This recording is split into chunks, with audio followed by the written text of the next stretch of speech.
જમ્મુ કાશ્મીરમાં સુરક્ષા દળોને મળી સફળતા। અત્યાર સુધી ચાલી રહેલા ઓપરેશન સર્ચ આઉટમાં બાંદીપુરમાં એક આતંકીને કર્યો ઠાર।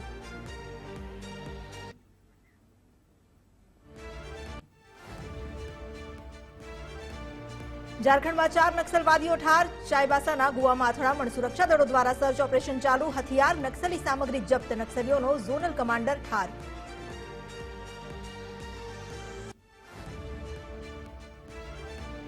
ઝારખંડ ચંપાઈ સોરેન સરકારની મોટી જાહેરાત। મુખ્યમંત્રી ચંપાઈ સોરેને કહ્યું કે તેમને ગઠબંધન સરકાર ખેડૂતોની 2 લાખ રૂપિયા સુધીની કૃષિ લોન કરશે માફ અને સાથે જ સરકાર મફત વીજળીનો ક્વોટા વધારી 200 યુનિટ કરવા પર વિચાર કરી રહી છે।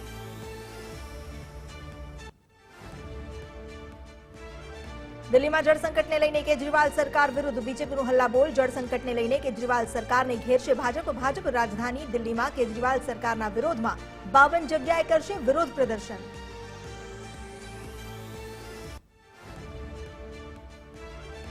વડાપ્રધાન નરેન્દ્ર મોદીએ બકરી ઈદની શુભેચ્છા પાઠવી। સોશિયલ મીડિયા સાઇટ એક્સ પર પીએમ મોદીએ કરી ટ્વીટ। લખ્યું, ઈદ ઉલ અઝહા પર હાર્દિક શુભકામના।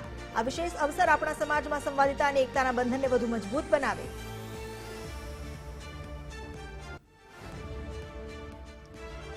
કચ્છના દરિયાકાંઠેથી ચરસના પેકેટ મળવાનો સિલસિલો યથાવત। બીએસએફને પેટ્રોલિંગ દરમિયાન ચરસના વધુ 11 પેકેટ મળ્યા। 2 દિવસમાં 21 પેકેટ મળી આવ્યા।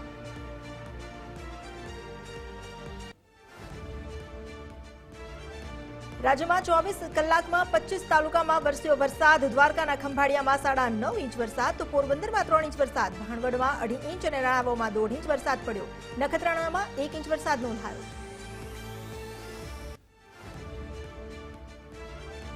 અગ્નિકાંડ મુદ્દે રાજકોટ ક્રાઇમ બ્રાન્ચ આવી હરકતમાં। રાજકોટ કોર્પોરેશન પાસે ક્રાઇમ બ્રાન્ચે માંગી માહિતી। મનપાએ દુર્ઘટના બાદ કેટલી નોટિસ ઇસ્યુ કરી તે અંગે જાણકારી માંગી। 2023 થી અત્યાર સુધી 260 જેટલી નોટિસ અપાઈ।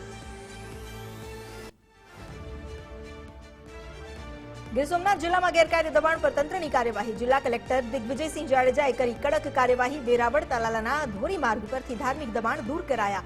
જિલ્લા સેવા સદન પાસેના ધાર્મિક દબાણો પણ હટાવાયા।